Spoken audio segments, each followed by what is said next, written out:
নবীজি একদিন দেখতেছেন ইবলিস মানুষের সুরত ধরে রাস্তার পারে দাঁড়াইয়া নিজের চুলটা ছিঁড়তেছে আর হাওমাও করে ইবলিসে কান্দে।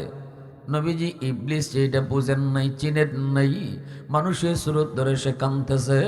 নবীজি এবার জিজ্ঞেস করেন, কে গো তুমি, কি তোমার পরিচয়, এভাবে তুমি কান্না করো কেন, সমস্যা তোমার কি হয়েছে একটু আমারে বলো।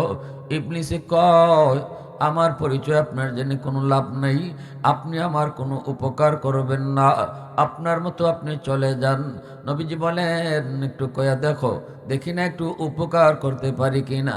ইবলিসে কয়, কইলাম তো আপনি উপকার করবেন না, কি তোমার পরিচয়। ইবলিসে কয়, আমার নাম হলো মিস্টার ইবলিস। কান্দ কেনে? কয় কানমু না নি, না খাইতে যাইব কই। 60 বছর, 70 বছর, 40 বছর একজন মানুষের পিছনে সময় দিলাম, সময় দিয়া ওই মানুষটারে জাহান্নামের রাস্তায় মাত্র তুলছি। এই মানুষটা নিফারে কোন জায়গায় কোন ওয়াজ গিয়া বইছে, কোন হুজুরের কথা শুনছে, শুই নেই কয়, মালিক ও মালিক, ভুল করেছি, যা করেছি ভুল করেছি, মাফ করো। কোন দিন জানি আমার না মসজিদের মাইকে এলান হয়ে যায়, জানি না এই রাতটাই জীবনের শেষ রাত কিনা, জানি না এই মাহফিলটাই জীবনের শেষ মাহফিল কিনা। আল্লাহ, যা করেছি ভুল করেছি, আর জীবনে ভুল করবো না। 60 বছর যেই লোকটারে আমি পিছনে সময় দিলাম, এই মানুষটা তওবা করার লগে লগে আল্লাহ পাক তার গুনাহটা 60 সেকেন্ডে মাফ করে দেয়। আমি ইবলিস যে এত সময় তার পিছনে দিলাম, আমার সময়ের কোনো দাম নাইনি। আমি যে তার পিছনে 20 বছর, 30 বছর, 40 বছর সময় দিলাম, আমার সময়ের কোনো দাম নাইনি। এজন্য আমি ইবলিস কান্দি। রসুল তখন মুস্কি হাসে। নবী কয়, তাহলে তো এটা আমার উম্মতের জন্য বড় খুশ খবর। ইবলিসে কই, এজন্যই কইছিলাম আমার উপকার করতেন না। ভাইরা বন্ধুরা, জন্য আল্লাহ পাক কয়, বান্দাও ইবলিসের কাম ইবলিসে করব, তোর কাম তুই কর, আমি আল্লাহ আমার কাম করব। ইবলিসের কাম হলো তোমার দিয়ে গুনাহ করানি, তোমার কাম হলো তওবা করা, আমি আল্লাহর কাম হলো তোমারে মাফ করে দেওয়া। এজন্য গুনাহ হওয়াটা বড় অপরাধ নয় রে যুবক। গুনাহ করার পর বা গুনাহ হওয়ার পর যদি কোনো মানুষ তওবা না করে, এটা হলো চরম অপরাধ। আল্লাহ পাক রব্বুল আলামিন তওবাকারীকে এত মায়া করে, এত ভালোবাসে। শুধু ইবাদতের জন্য আল্লাহ মানুষ বানায় নাই, শুধু ইবাদতের জন্য ফেরেশতারাই তো যথেষ্ট, তাসবিহর জন্য ফেরেশতারা যথেষ্ট, রুকুর জন্য ফেরেশতারা যথেষ্ট, সাজদার জন্য ফেরেশতারা যথেষ্ট। কিন্তু ফেরেশতারা কান্দে না, ফেরেশতারা আজিজ ইনকিসারি করে না, ও মালিক মাফ করে দাও, ভুল করেছি। আল্লাহ কই, শুধু এই কান্নাটা দেখার জন্য আমি মানুষ বানাইছি। ও বান্দা শুন, তোর এই সারেন্ডার, আজিজ ইনকিসারি আমি আল্লাহর কাছে বড় পছন্দ। এজন্য আল্লাহ পাক রব্বুল আলামিন কয়, যেই মানুষটা আল্লাহর কাছে বেশি বেশি কান্দে, আল্লাহকে ভয় করে, গুনাহ হয়ে যাওয়ার পর সাথে সাথে তওবা করে ফেলে আর গুনাহ করে না, এই মানুষটারই আল্লাহ পাক ফেরেশতার চেয়েও তার দাম বাড়ায় দেয়। আর যে মানুষটা নিজের নফসের মতো খায়সাত মতো চলে, মন যেভাবে চায় এভাবে চলে, তওবার ধারে কাছে যায় না, যা মন চায় তা খায়, যা মন চায় তা করে, যা শুনতে মন চায় তা শুনে, এই মানুষটাই আবার কুকুরের চেয়েও আরো নিকৃষ্ট। উলাইকা কাল আনআম বাল হুম আদাল। আল্লাহ পাক রব্বুল আলামিন ওই মানুষের ব্যাপারেই বলেছেন, সে কুকুরের চেয়েও, সে চতুষ্পদ জন্তুর চেয়েও বেশি নিকৃষ্ট। চতুষ্পদ জন্তুর ভিতরে সবচেয়ে নিকৃষ্ট প্রাণী হলো কুকুর। রসুল তার হাদিসের মধ্যে ব্যাখ্যা দিয়েছেন, আদ-দুনিয়া জিফা ওয়া তালিবুহা কিলাব। দুনিয়া হলো মরা গরুর মতো। মরা গরু ফাইলে পড়ে 3 ধরনের প্রাণী মরা গরুরে খায়। এক হলো শকুনে খায়, আরেক হলো শেয়ালে খায়, আরেক হলো কুকুরে খায়। মরা গরু ফাইলে পরে সারাদিন শকুনে খায়, সন্ধ্যা হলে পরে শকুন গাছের ডালে চলে যায়, ঠিকানা ভুলে না। রাত হলে পরে শিয়াল আয়, শিয়ালেও সারা রাত মরা গরু খায়, সকাল হলে পরে শিয়ালও সে করতে চলে যায়, ঠিকানা ভুলে না। কিন্তু যদি কোনো মরা গরুর লাগাল কুত্তায় পায়, তাহলে দেখবেন রাত নাই দিন নেই, ঠিকানা ভুইলা যায়, মালিক ভুইলা যায়, খালি মরা গরু আছে আর কুত্তা আছে। আরেক কুকুর আইলে পরে এটারে সুযোগও দেয় না। হ্যাঁ জানে ভালো করিয়া এই মরা গরু একলা খাইতে পারতো না, এরপরেও কুকুরে আরেক কুকুরের সাথ লয় না, ঠিক না নি?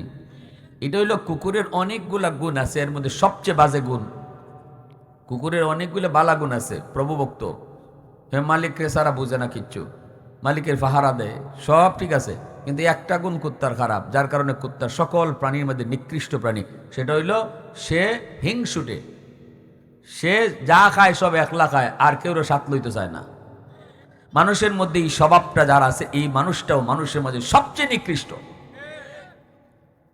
একলা খাওয়া অন্য অভ্যাস যার, আর কেউ রে দারোয়ান তেরা দিনা, একলা নেতা হওয়ার অভ্যাস যার, আর কেউ রে নেতা বানাইবার রাজি না, উঠতে গেলেই মারিলায়, উঠতে গেলেই ফালাই দেয়। এই ধরনের অভ্যাস যার ভিতরে আছে, হাইওয়ানের ভিতরে কুত্তারই অভ্যাস, এজন্য কুকুর হাইওয়ানের মাঝে নিকৃষ্ট, মানুষের মাঝে এই অভ্যাস যার, এই মানুষও মানুষের মাঝে নিকৃষ্ট। তওবাকারী আল্লাহ পাকের কাছে ফেরেশতার চেয়ে দামি, ওয়ালাকাদ কাররামনা বানি আদম, ফেরেশতার চেয়ে আল্লাহর কাছে দামি হয়ে যায়। এজন্য আমার ভাইরা বন্ধুরা এবার বলেন, আমরা যারা বসলাম তওবার নিয়তে, বওয়ার নিয়ত কার কার আছে একটু হাত উঠে আল্লাহকে দেখাও, আল্লাহ তুমি কবুল করো। সবাই বলেন আমিন। আবু বকর সিদ্দিক রাদিয়াল্লাহু তাআলা আনহু হযরত ওমর ফারুক রাদিয়াল্লাহু তাআলা আনহুকে ডাক দিয়া বলতেছেন, ভাই ওমর, তোমার জিন্দেগীর নেকি আমার চেয়ে বেশি, তোমার জীবনের নেকি আমি আমার চেয়ে বেশি। হযরত ওমর যখন বলেন, ভাই আবু বকর, এটা কোন যুক্তিতে? আপনি হলেন উম্মতের ভিতরে সবচেয়ে বড়, নবীর পরে আপনার মর্যাদা, আমার নেকি বেশি হয় কেমন করে? তখনই সিদ্দিক আকবর বলেন, আমি কোন যুক্তিতে বলি নাই, কোরআনের আয়াত দলিল। আল্লাহু আকবার। উমর ফারুক রাদিয়াল্লাহু তাআলা আনহু বলেন, ভাই আবু বকর, কোরআনের কোন আয়াতের ভিতরে আল্লাহ পাক আমার নেকির বেশির কথা বলল? আমি তো কোরআনের কোন আয়াতে এমন পাই নাই। তখনই সিদ্দিক আকবর বলেন, কেন, তুমি কি কোরআনের এই আয়াত পড়ো নাই? ইল্লা মান তাবা ওয়া আমানা ওয়া আমিলা আমালান সালিহা ফাউলাইকা ইউবাদদিলুল্লাহু সাইয়্যাতিহিম হাসানাত। আমি তো পড়েছি, কই এই আয়াতের ভিতরে আল্লাহ কি কইছে? তওবা করার আগে গুনাহ যেই পরিমাণ আছিল, তওবার পরে এই পরিমাণ গুনারে আল্লাহ ওই পরিমাণ নেকি বানায়া দেয়, এই কথা আল্লাহ কইছেনি? ওমর কয়, হয় এই কথা তো আল্লাহ কইছে, কিন্তু আমার নেকির কথা কই কইলো? আবু বকর সিদ্দিক কই, এখানেই তোমার নেকি বেশি আল্লাহ কই দিছে, কারণ ইসলাম গ্রহণ করার আগে তোমার গুনাহ আমার সমান আছিল নাকি আমার থেকে বেশি আছিল, আমার থেকে কম আছিল নাকি আমার চেয়ে বেশি আছিল? হযরত ওমর কয়, অবশ্যই আমার গুনাহ বেশি, অবশ্যই আমার গুনাহ বেশি আসলো।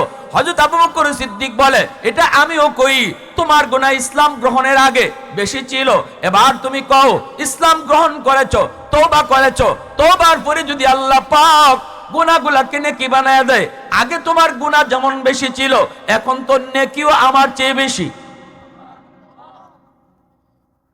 এই কথা বলা মাত্রই সিদ্দিক আকবর, যেই মাত্র এই কথাটা হযরত ওমর ফারুক রাদিয়াল্লাহু তাআলা আনহুকে বললেন, সাথে সাথে তিনি নীরব হয়ে গেলেন, নিস্তব্ধ হয়ে গেলেন, আর কোনো কথা নাই।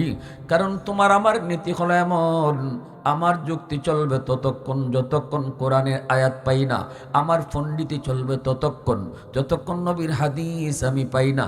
যখনই আমি নবীর হাদিস পেয়ে গেছি অথবা আমার আল্লাহর কথা পেয়ে গেছি, যত বড় পণ্ডিতই, আমার পণ্ডিতি বাতিল, ঠিক না? আমার মতে মত নয়, নবীর মতে মত, এর নাম হলো উম্মত। জোরে বলেন। পণ্ডিতি ততক্ষণ যতক্ষণ কোরআন হাদিস নাই। যখন কোরআন হাদিসের দলিল আইছে, কোরআন হাদিসের কথা আইছে, তখন আমি যত বড় পণ্ডিত, আমার পণ্ডিতি বাতিল, আল্লাহর কথাই ঠিক, আমার রসুলের কথাই ঠিক। ঠিক না নি? ওমর ফারুক রাদিয়াল্লাহু তাআলা নীরব হয়ে গেলেন।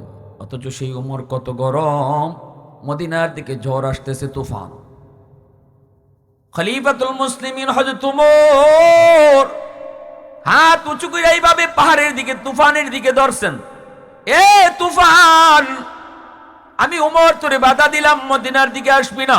যেই মদিনা আমার রহমতের নবী ঘুমায় রয়েছে, এই মদিনার দিকে তুফান আসবি না। যেদিকে আইছে ওই দিকে চলে যাও। হযরত ওমর হাত দিয়া ধাক্কা দেওয়া মাত্রই তুফান আবার রিটার্ন ব্যাক করেছে। মদিনায় ভূমিকম্প শুরু হয়েছে। হযরত ওমর লাঠি দিয়া গুতা দিয়া কয়, এ মদিনার মাটি, এত বড় সাহস তোর কোত্থেকে হলো? কেমন করে তুই কাঁপুনি দিলি? এই মদিনায় দুজাহানের বাদশা ঘুমায় আছে, সিদ্দিক আকবর ঘুমায় আছে, ওমরের খেলাফত চলছে, এত বড় সাহস তোর কোত্থেকে হলো? থাম কয়া যেই মাত্র লাঠি দিয়া গুতা দিছেন, ওই যে মদিনায় ভূমিকম্প থামছে, আজও ভূমিকম্প থামছে, কিয়ামত পর্যন্ত ভূমিকম্প থেমেই থাকবে। মদিনায় কোনোদিন আর ভূমিকম্প হয় না। फारूक तेरा नाम से इस्लाम रहेगा, फारूक तेरा नाम से इस्लाम रहेगा, दुनिया की अदालत में तेरा नाम रहेगा, दुनिया की अदालत में तेरा नाम रहेगा, सिद्दीक तेरा नाम से इस्लाम रहेगा, दुनिया की सदाकत में तेरा नाम रहेगा, दुनिया की सदाकत में तेरा नाम रहेगा। मुसलमाনের आवाज को अल्लाहु আকবার। আল্লাহ পাক বলে, জানোনি তোমাদের গুনার কারণে জমিন প্রতিদিন কেঁপে উঠতে চায়, ভূমিকম্প চায়। তোমাদের গুনার কারণে জমিন প্রতিদিন কাঁপতে চায়। আলা কুল্লা ইয়াউমিন ওয়াল আরদা ইয়াস্তাজিলু রাব্বাহু আবতালিউ ইবনা আদম ফি কারি। হাদিসে কুদসি বলতেছি, আল্লাহ পাকের ভাষা।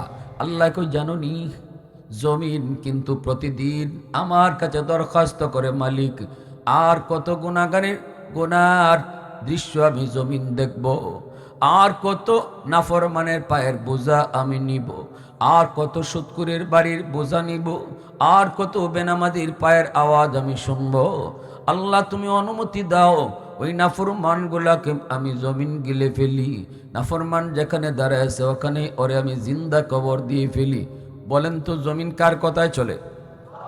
হয় না, আওয়াজটা আরো জোরে। ইশারা পাইলে পরে জমিন 5.6 না 5.9 পয়েন্টের ভূমিকম্প গেল গত মাসের আগের মাসে শুক্রবারে, ঠিক না নি? বাংলাদেশ কাঁপে উঠল। বাপে ফুত তুইয়া দৌড় মারছে, মা বাচ্চারে কে দৌড় মারছে। আল্লাহ কয় এমন 5 আর 6 না, 10 আর 20 না, 100% ভূমিকম্প চায় জমিন তোদের গুনার কারণে। আজকে গ্রামে জরিপ করেন, পুরা গ্রাম জুড়ে জরিপ করেন, দেখবেন বেনামাজির সংখ্যা বেশি। ঠিক কিনা জোরে বলেন? গড় জরিপ চালাও, বেনামাজির সংখ্যা বেশি। দোকানও বাজারও জরিপ চালাও, বেনামাজির সংখ্যা বেশি। জমিন কার বোঝা নিতেছে? এই জমিন তো আল্লাহর আদেশে আছে। আল্লাহ আল্লাহ আমি কারে লইতেছি? কে আমারে ভাড়াইতেছে?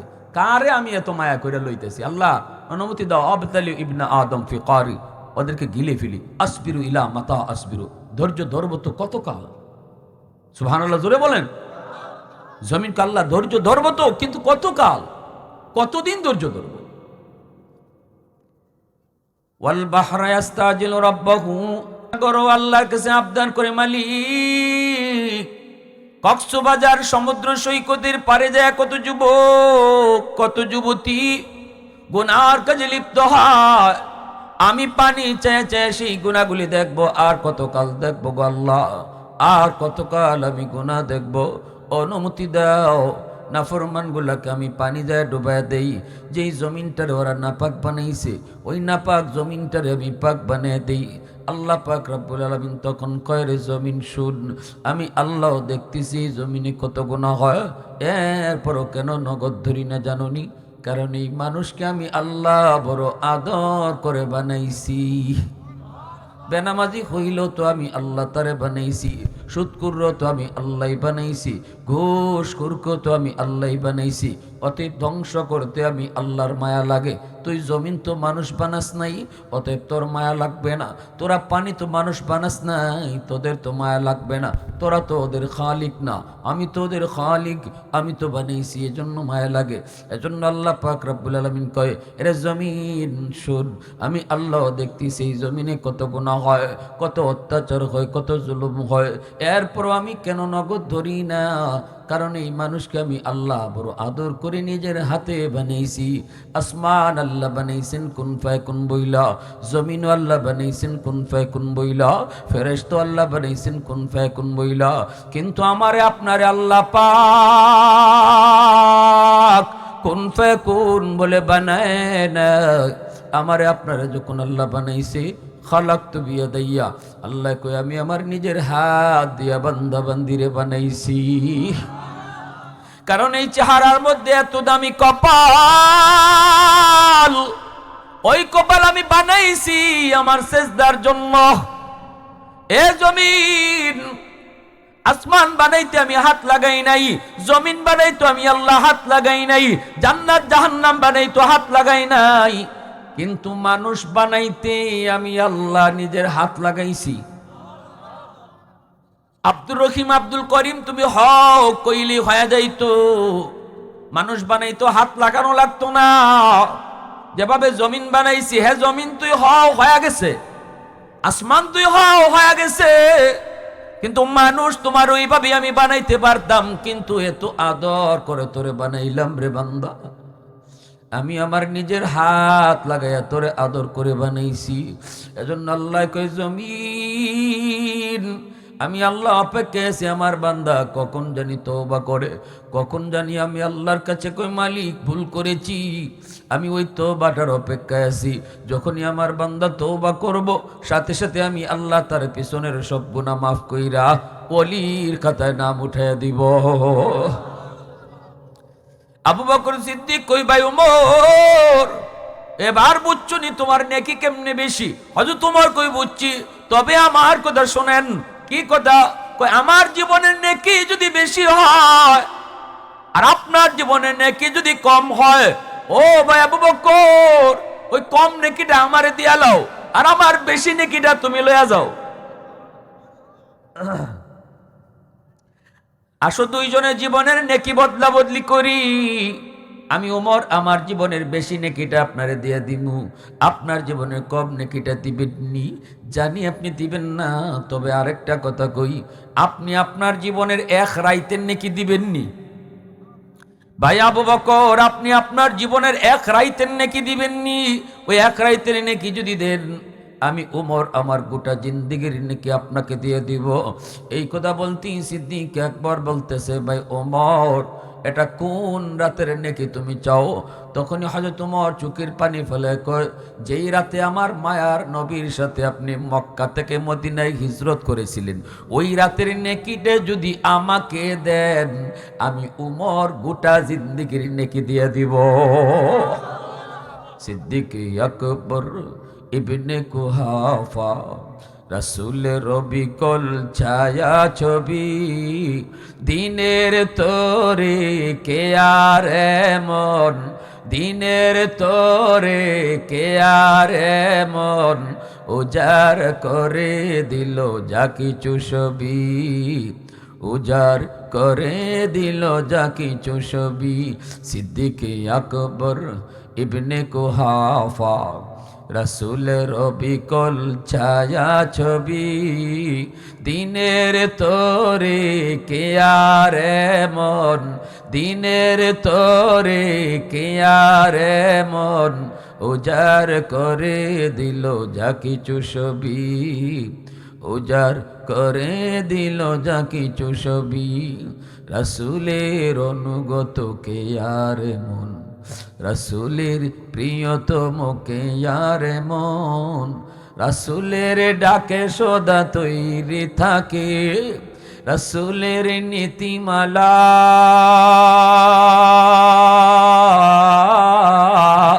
অটুট রাখে। হিজরতে দ্বিধাহীন দীপ্ত সাহসে, হিজরতে দ্বিধাহীন দীপ্ত সাহসে আমাদের চিরচেনা কোন সাহাবী, দিনের তোরে কে আর এমন, দিনের তোরে কে আর এমন, উজাড় করে দিল যা কিছু ছবি, উজাড় করে দিল যা কিছু ছবি। আওয়াজ দেখো আল্লাহু আকবার। আবু বকর সিদ্দিক রাদিয়াল্লাহু তাআলা আনহু বলে, ভাই ওমর, ওই রাতে আমার কি পরিমাণ নেকি হয়েছে আমি নিজেও তো জানি না। হিজরতের রাত কি পরিমাণ নেকি হয়েছে আমার নিজেও তো জানি না। বদলা বদলি যে কর্ম, আগে আমার রিটের দাম কত, এই জিনিসের দাম কত, আমার জিনিসের দাম কত, মূল্য কত, এটা তো বুঝতে হবে। চলো আমরা দুজন নবীজির কাছে যাই, যাই একটু জানি হিজরতের রাতে আমি আবু বকরের কি পরিমাণ নেকি হইছে। দুজন চলে আসলেন মায়ার নবীর সামনে। বলুন তো এই দুজন নবীজির সম্পর্কে কি হন? আলিমুল্লামা সারা হোক, স্কুলে পড়ুয়া একটা ছেলে কও, কলেজে পড়ুয়া, আবু বকর সিদ্দিক এবং হযরত ওমর ফারুক রাদিয়াল্লাহু তাআলা আনহুমা, এই দুইজন নবীজির সম্পর্কে কি? মাশাআল্লাহ, সম্পর্কে শ্বশুর। আর পরের যে দুইজন উসমান আর আলী, এই দুইজন নবীজির সম্পর্কে কি? দামান। এগুলা ইসলামের বেসিক নলেজ, ইসলামের মৌলিক জ্ঞান। আমি তোমারে বলি না আমার মতো মুফতি সাহেব, আমি তোমারে বলি না স্কুল বাদ দিয়ে মাদ্রাসাও, আমি তোমারে বলি না কলেজ বাদ দিয়ে মাদ্রাসায় ভর্তি হও, আমি তোমাদেরকে বলবো না, এমনকি কেউ বলবে না ভার্সিটি বন্ধ করে দাও। আমরা বলি তুমি কলেজে পড়ো, ভার্সিটিতে পড়ো, স্কুলে পড়ো, ডাক্তার হও, প্রফেসর হও। এদেশে মুফতি সাহেবের যেমন প্রয়োজন, ডাক্তারের তেমন প্রয়োজন, হাফিজ সাহেবের যেমন প্রয়োজন, ইঞ্জিনিয়ার তেমন প্রয়োজন। তবে তোমার কাছে আমার একটাই অনুরোধ থাকবে, যেখানেই থাকো মুসলমানি ভুলে যেও না। তুমি যে মুসলমানের সন্তান এই কথাটা ভুলে যেও না। মুসলমানি সাতলিয়া কলেজে পড়ো, মুসলমানি সাতলিয়া ভার্সিটিতে যাও, মুসলমানি সাতলিয়া ডাক্তার হও। তোমার মতোই শহীদ উসমান হাদি ভার্সিটিতে পড়ো, মুসলমানি ভুলে নাই, আসল ভুলে যায় নাই, মূল ছাড়ে নাই। মূল ধরে রাখার কারণে শহীদ উসমান হাদিকে আল্লাহ দুনিয়া তো দামি বানাইছে, আখিরাত তো দামি বানাইছে।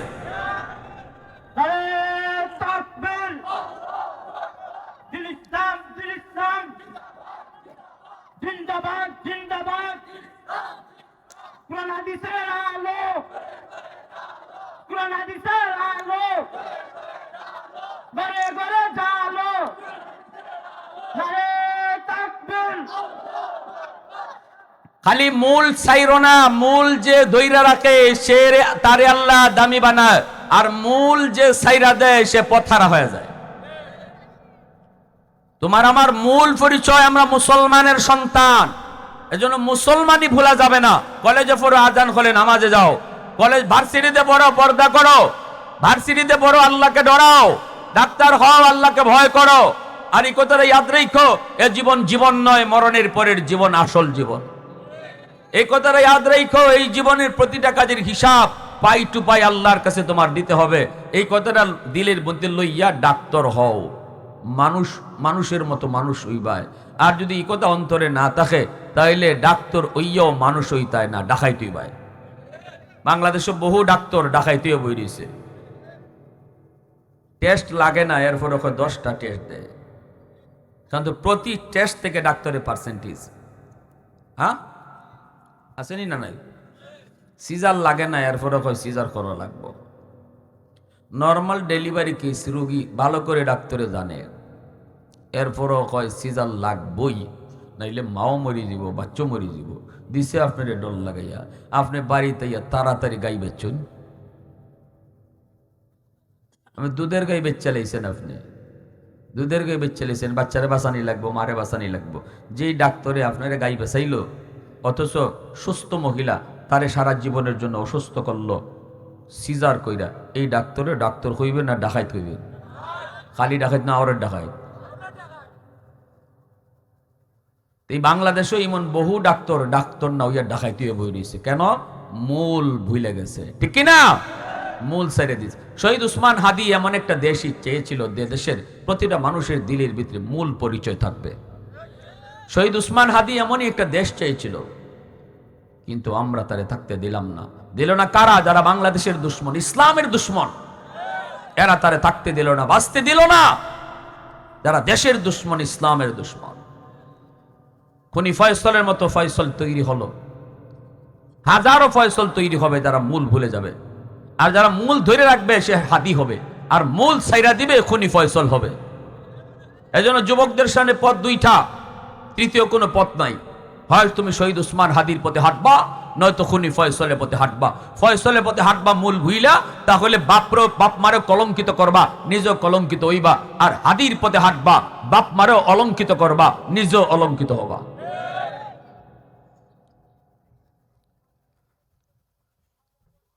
দুজন গেলেন রসুলের কাছে, আল্লাহ নবীর শ্বশুর। সালাম দিয়া বলে, ইয়া রাসূলুল্লাহ, ওগো নবীজি, আমরা দুজন আপনার কাছে এসেছি একটা সমাধানের জন্য গো নবী। আল্লাহর নবী বলেন, কি সমাধান? সিদ্দিক আকবর বলে, ইয়া রাসূলুল্লাহ, হযরত উমর একটা প্রস্তাব দিয়েছে আমারে। উমর তার গোটা জিন্দেগীর নেকি আমাকে দিতে চায়, আর আমার জীবনের নেকি চায় না, শুধু এক রাইতের নেকি চায়। আল্লাহ নবী তখন বলেন, রে আবু বকর, উমর কোন রাইতের নেকি চায়? তখন আবু বকর সিদ্দিক বলে, ইয়া রাসূলুল্লাহ, যেই রাতে আমি আপনার সাথে মক্কা থেকে মদিনায় হিজরত করেছি গো, যেই রাতের জন্য আমি 40টা রাত ঘুমাই নাই, আপনি আমার ইশারা দিয়েছিলেন আবু বকর, কোন এক রাত তোমাকে নিয়ে আমি হিজরত করব। ওগো নবীজি, ওই দিন থেকে 40 রাত আমি বিছানায় পিঠ লাগাই না, দরজার সামনে দাঁড়ায় দাঁড়ায় আমি সারাটা রাত কাটায় দিতাম। কখন জানি আমার মায়ের নবী দরজার সামনে এসে আমাকে আস্তে করে ডাক দিবেন। যদি তার দরজা খুলতে দেরি হয়, মায়া নবীর কষ্ট হবে, এজন্য আমি দাঁড়ায় দাঁড়ায় সারা রাত কাটায় দিয়েছি। ওগো নবীজি, উমর সেই রাতটার কথা কয় যেই রাতে গারে সুরে উঠার জন্য পাহাড়ের নিচে যে আপনাকে আমি নিয়ে হাজির হয়েছি। আর আমি বলেছিলাম, নবী গো, এই পাহাড় বায়া বায়া সেই গুহায় পৌঁছতে আপনার বড় কষ্ট হবে। মক্কা মদিনা যারা গেছেন, যারা জিয়ারা করছেন, তাদেরকে দেখানো হয়েছে গারে সুর কত উঁচা পাহাড়ের উপরে সেই গুহাটা। এই পাহাড়ে উঠতে গেলে জায়গায় জায়গায় থামতে হয়, রেস্ট নিতে হয়, পানি খাইতে হয়, জুস খাইতে হয়। সৌদি সরকার এখন রাস্তা করে দিয়েছে, জায়গায় জায়গায় দোকান রাখছে পানির জুসের। এই যুবক, আল্লাহ পাক আমারে 3 বার নিল, একবার ওঠার সাহস আমি করতে পারি নাই, সাহসে কোলায় না। অথচ আমার নবী, মার নবীকে নিয়ে আবু বকর সিদ্দিক, দ্বীনের নবী, রহমতের নবীর নিজের পিঠের মধ্যে লইয়া, আল্লাহু আকবার, আল্লাহ নবীর নিজের পিঠের মধ্যে লইয়া সেই পাহাড় বায়া বায়া, পাথর বায়া বায়া সেই গুহায় গিয়ে পৌঁছছেন। সিদ্দিক একবার বলে, ইয়া রাসূলুল্লাহ, উমর ওই রাতের নেকি চায়, বিনিময়ে জীবনের নেকি দিতে চায়। ওগো নবীজি, গুহার কাছে যাওয়ার পর আমি আপনাকে ভিতরে ঢুকতে দিলাম না। আমি আগে যায় ঢুকলাম, কোনো জীব জানোয়ার যদি থাকে আমার ক্ষতি করলে করুক, অসুবিধা নেই, কিন্তু আপনার জন্য কোনো ক্ষতি না হয়। সবগুলি গর্তের মুখ পাগড়ি ছিঁড়ে ছিঁড়ে বন্ধ করেছি। একটা গর্তের মুখ বন্ধ করার মতো কাপড় ছিল না, নিজের পা দিয়ে আটকায় রাখছি। এরপরে নবী গো, আপনার আমি ভিতরে ডাক দিয়েছি, আপনি ভিতরে ঢুকলেন, আমি আপনারে আমার কুলে ঘুম পাড়ায় দিয়েছি। দু জাহানের বাদশা আবু বকর সিদ্দিকের কুলে ঘুমাইতেছেন। অথচ ওই দিন ঘুমের প্রয়োজনটা সিদ্দিকের বেশি ছিল, কারণ 40টা রাত যেই মানুষটা ঘুমায় নেই, তার ঘুমটা বেশি দরকার ছিল। নিজে না ঘুমাইয়া দু জাহানের বাদশারে আবু বকর সিদ্দিক তার কোলে ঘুম পাড়াইয়া দিছেন। ঘটনাক্রমে যেই গর্তটা পা দিয়া ডাইকা রাখছেন, এই গর্তের মধ্যেই ছিল বিষাক্ত সাপ। সাপে দিল কামড়, বিষের যন্ত্রণায় আবু বকর সিদ্দিক ছটফট করেন, কিন্তু নড়াচড়া করেন না। বডি নাড়ান না, হাউমাউ করেন না। বিষাক্ত সাপের বিষের যন্ত্রণা যে কামড় খাইছে সেই শুধু জানে, আর কেউ জানে না। এরপরও আবু বকর সিদ্দিক বডি নাড়ায় না, কারণ নাড়াচাড়া করলে পরে যদি আমার মায়ার নবীর ঘুম ভেঙে যায়। হাউমা করে একটু কান্দেন না ঘুম, যদি আমার নবীর ঘুম ভেঙে যায়। এজন্য দাঁতে দাঁতে কিরিমিরি খায়া খায়া সেই বিষাক্ত সাপের বিষের যন্ত্রণা হজম করেছেন। দাঁতে দাঁতে কিরিবিরি খায় তিনি যন্ত্রণা হজম করেছেন, তবুও বডি নাড়ান না। এক ফোঁটা চোখের পানি আমার নবীর গাল মোবারকে পড়া মাত্রই নবীর ঘুম ভেঙে গেছে। আল্লাহ নবী ডাক দিয়ে কয়, বন্ধু কাঁদো কেন? চেহারা কালো হয়ে গেল কেন? বডিটাও কালো হয়ে যাচ্ছে কেন দোস্ত? সিদ্দিক আকবর কই, নবী গো আমার পায়ের সাপে কামড় মারছে। মায়ার নবী কই, আমারে ডাক দিল না? কই, নবী গো আপনারে ডাক দিলে ঘুম ভাঙলে কষ্ট হবে, এজন্য ডাক দেই নাই। ডাক দি মধুরের কথা, আমার বডিটাও নাড়াই নাই। আল্লাহ নবী তার লব মোবারক আঙ্গুলে নিয়ে লাগানো মাত্রই বিষাক্ত সাপের বিষটারে আল্লাহ পানি বানাই দিছে। রসুল সাপে ডাক দেয়া কয়, রে সাপ বল, তুই আমার আবু বকরকে কেন কামড় দিয়েছ? সাপের জবান আল্লাহ খুলে দিয়েছে। সাপে ডাক দিয়ে কই, ইয়া রাসূলুল্লাহ, আমি ইচ্ছা করে কামড় দেই নাই গো নবী, বাধ্য হয়েছি। আমি তো এই গুহায় থাকতাম না, এটা আমার বাড়িও না, ঠিকানাও না। আমার ঠিকানা কোনো ওই যে দেখা যায় খেজুর বাগান, খেজুর বাগানে আমি থাকতাম। ওইখানতে দুইজন তাওরাত কিতাবের আলেম আমার পাশ দিয়ে তারা যাওয়ার সময় একজনে আরেকজন গুহাটা দেখায় কয়, দোস্ত ওই গুহাটা চিনছনি? এই গুহাটাই হলো সেই গারে সুর, যেই গুহার কথা আল্লাহ তাওরাত কিতাবে উল্লেখ করেছে। এই গুহাতেই আখেরি নবী হিজরতের রাতে অবস্থান করব। নবী গো, আমি সেই কথাটা শুনে ফেলেছি।